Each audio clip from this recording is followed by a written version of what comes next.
आप देख रहे हैं विंध्य सत्ता न्यूज नेटवर्क। नमस्कार, आप देखना शुरू कर चुके हैं विंध्य सत्ता न्यूज नेटवर्क और मैं हूं आपके साथ वैशाली। रीवा के Noble Academy senior secondary school की छात्रा गरिमा गुप्ता ने मध्य प्रदेश बोर्ड की 10वीं कक्षा की परीक्षा में उत्कृष्ट प्रदर्शन करते हुए प्रदेश की टॉप 10 सूची में अपना स्थान सुनिश्चित किया है। इस शानदार उपलब्धि के उपलक्ष्य में विद्यालय में आज एक भव्य प्रतिभा सम्मान समारोह का आयोजन किया गया। समारोह में हाई स्कूल और हायर सेकेंडरी स्कूल के सफल छात्रों को सम्मानित किया गया। इस अवसर पर भविष्य के करियर विकल्पों पर भी एक विशेष मार्गदर्शन सत्र आयोजित किया गया, जिसमें छात्रों को उचित दिशा निर्देश दिए गए। गरिमा गुप्ता, जिन्होंने एमपी टॉप 10 में 9वां स्थान प्राप्त किया, जिसको विशेष रूप से सम्मानित किया गया। इसके साथ ही विद्यालय के उन अधिकांश छात्रों को भी सम्मानित किया गया जिन्होंने 95% से अधिक अंक प्राप्त किए। इस गौरवपूर्ण अवसर पर छात्रों के साथ उनके अभिभावक भी बड़ी संख्या में उपस्थित रहे। गरिमा गुप्ता ने अपनी सफलता का श्रेय विद्यालय के शिक्षकों के मार्गदर्शन को दिया। उन्होंने कहा कि शिक्षकों के निरंतर प्रोत्साहन और समर्थन के बिना यह उपलब्धि संभव नहीं थी। गरिमा के माता पिता ने भी अपनी खुशी व्यक्त करते हुए विद्यालय के शिक्षकों और प्रबंधन को धन्यवाद दिया। गरिमा ने भविष्य में गणित विषय के साथ 11वीं और 12वीं की पढ़ाई करने की इच्छा जताई। नोबल अकादमी के संचालक BD मिश्रा ने इस ऐतिहासिक सफलता पर प्रसन्नता व्यक्त करते हुए कहा कि विद्यालय ने अपने स्थापना के मात्र 3 वर्षों के भीतर ही छात्रों की कड़ी मेहनत और शिक्षकों की अटूट लगन के बल पर प्रदेश में अपनी पहचान बनाई है। उन्होंने छात्रों, अभिभावकों और शिक्षकों को भविष्य में और भी बेहतर प्रदर्शन करने के लिए प्रेरित किया और सभी का आभार व्यक्त किया। प्राचार्य सहित विद्यालय के सभी शिक्षकों ने सफल छात्रों को शुभकामनाएं दी और उनके उज्जवल भविष्य की कामना की। अगर आपको हमारी यह खबर अच्छी लगी हो तो ये वीडियो को लाइक करें, शेयर करें और ऐसे ही विश्वसनीय अपडेट्स के लिए हमारे चैनल विंध्य सत्ता न्यूज नेटवर्क को सब्सक्राइब करना न भूलें। बेल आइकन दबाएं ताकि हर बड़ी खबर आप तक सबसे पहले पहुंचे। I am study in Noble Academy school. I am thankful to my teachers क्योंकि उनकी वजह से मेरे 97.6% बने हैं। अगर शायद वो ना होते तो मेरे इतने परसेंट ना आते। I am very thankful to my tuition and school teacher Mr Vipin sir, my Hindi teacher Mrs Archana ma'am and Sanskrit teacher Mrs Kusum ma'am. इन लोगों के मोटिवेशन ने मुझे बहुत ही मोटिवेट किया, जिसकी वजह से मैं आज इतना सब कुछ कर पाई हूँ। आई होप वो लोग, मैं जहाँ भी रहूँगी मैं उन्हें कभी नहीं भूलूंगी। थैंक्स। मैंने कोई टाइम टेबल वगैरह नहीं बनाया था। मुझे जब पढ़ना रहता था तो मैं पढ़ने बैठ जाती थी। कोई भी टाइम निर्धारित नहीं रहता था। मेरा जब तक मन करता था मैं तब तक पढ़ती थी और मैं ये सब निश्चित करके रखती थी कि मुझे आज इतना पढ़ लेना है, इतना कवर करना है तो कवर करना है, चाहे जितना टाइम लगे उसमें। अपने अनुभव का लाभ दूसरे बच्चों को कैसे देना चाहेंगे, क्या आप बोलना चाहेंगे? कुछ भी डिफिकल्ट नहीं है। हमने जो सोच लिया वो हम कर सकते हैं। हमारे लिए कुछ भी डिफिकल्ट नहीं है, किसी भी स्टूडेंट के लिए डिफिकल्ट नहीं है। आपने सोच लिया था कि आप 97? हाँ, मैंने सोचा तो बहुत कुछ था लेकिन हो गया, यहीं पे रह गए। आप अपनी उम्मीद से अच्छा कर पाई हैं? हाँ, मैं अपनी उम्मीद से बहुत अच्छा कर पाई हूँ। तो आगे आप क्या करना चाहती हैं? मैं अभी तो मैंने मैथ्स चूज किया है, आगे का भी कुछ डिसाइड नहीं है। पेरेंट्स और टीचर्स का कितना सपोर्ट है? मेरी मम्मी ने मेरा बहुत सपोर्ट किया और टीचर्स ने भी। मेरा नाम गरिमा गुप्ता है, मैं कक्षा 10वीं की छात्रा हूँ। अभी कुछ दिनों पहले हमारा रिजल्ट आया है क्लास 10th का, जिसमें मेरी 9th रैंक आई है MP में।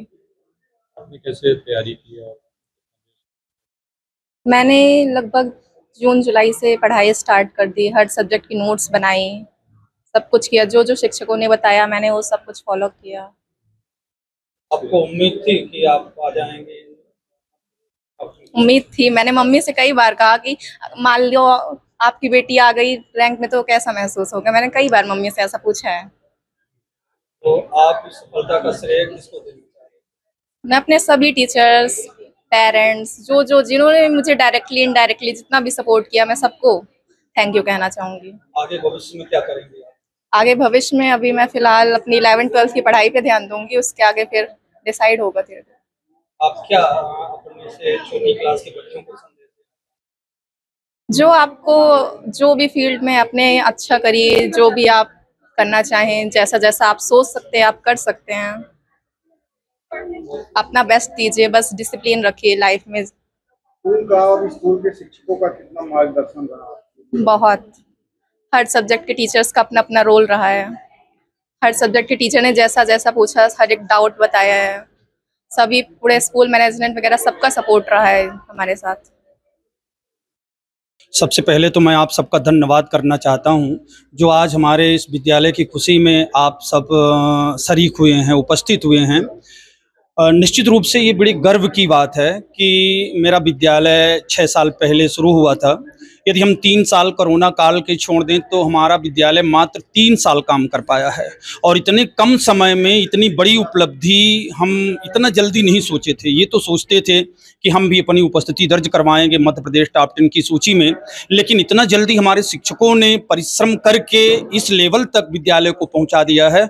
निश्चित रूप से ये बड़े गर्व की बात है, ये बड़े गौरव की बात है, और समूचा विद्यालय परिवार आज हर्षित है और गर्वित है। तो जो विद्यालय के स्टाफ है, क्योंकि आप लगातार उनसे मीटिंग भी करते रहे होंगे कि बच्चों को कैसे गाइड करना है, और बिल्कुल प्रदेश में अगर फर्स्ट आना है तो क्या आपने पहले सोच रखा था कि इस बार हम बाजी मारेंगे? बिल्कुल, हम बहुत जल्द चाह रहे थे कि प्रदेश के टॉप 10 की सूची में अपनी उपस्थिति दर्ज करवाएं। वैसे फिजिक्स टीचर के रूप में हम रीवा में 27-28 वर्षों से काम कर रहे हैं। लगभग हमारे विद्यार्थी 10-20 बार ऐसा हुआ होगा कि टॉप 10 की सूची में रहे हैं, लेकिन इस बार जब विद्यालय का नाम टॉप 10 की सूची में देखा तो ये खुशी अलग थी, ये प्रसन्नता अलग थी। और मैंने शिक्षकों से चर्चा भी किया था कि आप लोग कब टॉप 10 की सूची में हमको ला रहे हैं, तो हमारे कुछ शिक्षकों ने बताया था कि सर बहुत जल्दी हम टॉप 10 की सूची में होंगे, और ये उनकी बात इस वर्ष पूरी हो गई। बच्चों के पेरेंट्स का कितना सपोर्ट मिला? बच्चों के पेरेंट्स का भरपूर सहयोग रहा। मैंने अभी कहा भी कि सबसे पहला श्रेय बच्चों के परिश्रम, मेहनत, ईमानदारी को जाता है। दूसरा श्रेय अभिभावकों का ही जाता है, जिन्होंने अपने बच्चों को नियमित रूप से विद्यालय भेजा। समय समय पर शिक्षक और पेरेंट्स की जो मीटिंग होती रही है उसमें भी वो उपस्थित होते रहे हैं, और विद्यालय के द्वारा दिए गए निर्देशों का वो पालन करते रहे हैं। इसलिए बहुत महत्वपूर्ण भूमिका होती है अभिभावकों की। ऐसा ही हमारे विद्यालय में भी अभिभावकों की भूमिका रही है। मैं बता दूं कि टॉप 10 की सूची के साथ साथ हमारे यहाँ ऐसे कई विद्यार्थी हैं, उनकी संख्या यदि हम परसेंटेज में बताएं तो 40 से 50% ऐसे बच्चे हैं जो 90+ लाए हैं, और टॉप 10 की सूची में आते आते कुछ बच्चे रह गए हैं। अभी आपने बच्चों को सुना, अभिभावकों को सुना, देखा। मुझे उम्मीद है कि आगे आने वाले समय में हम एक बच्चे के साथ नहीं, कई बच्चों के साथ टॉप 10 की सूची में नाम होगा। इस संकल्प को आज मैंने फिर दोहराया है, और हमारे शिक्षकों ने भी हमें आश्वस्त किया है कि सर आने वाले समय में कई बच्चों के साथ हम मध्य प्रदेश के टॉप 10 की सूची में होंगे। एक चैलेंजिंग पार्ट रहता है कि हम जब बच्चों को पढ़ाई के प्रति जागरूक करते हैं, उनको लगातार सजेशन देते हैं, तब खेल कूद और अदर एक्टिविटी से दूर हो जाते हैं। इसको कैसे आपने मैनेज किया कि वो खेल जी तो जब नया शिक्षा सत्र शुरू होता है तो हम लोग इसका पहले से ही टाइम टेबल बना लेते हैं।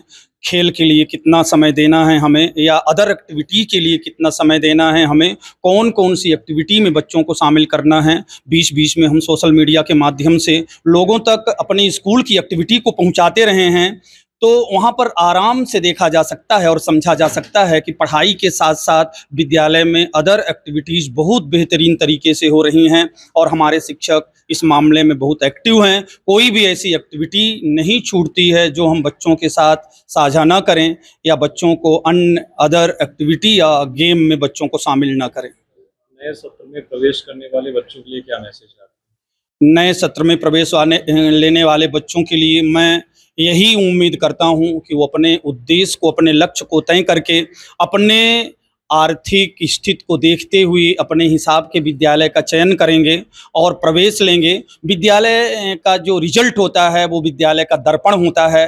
यदि हमारे स्कूल के बच्चे इस स्तर तक पहुंच रहे हैं और इतने कम समय में हमने पूरे मध्य प्रदेश में अपनी उपस्थिति दर्ज करवाई है, तो निश्चित रूप से जो बच्चे विद्यालय में प्रवेश लेंगे वो अपने लक्ष्य को पूरा करेंगे। और जो हमारा लक्ष्य है, एक बच्चे के साथ नहीं, कई बच्चों के साथ टॉप 10 की सूची में रहना है, और ईश्वर इस लक्ष्य को पूरा करेगा।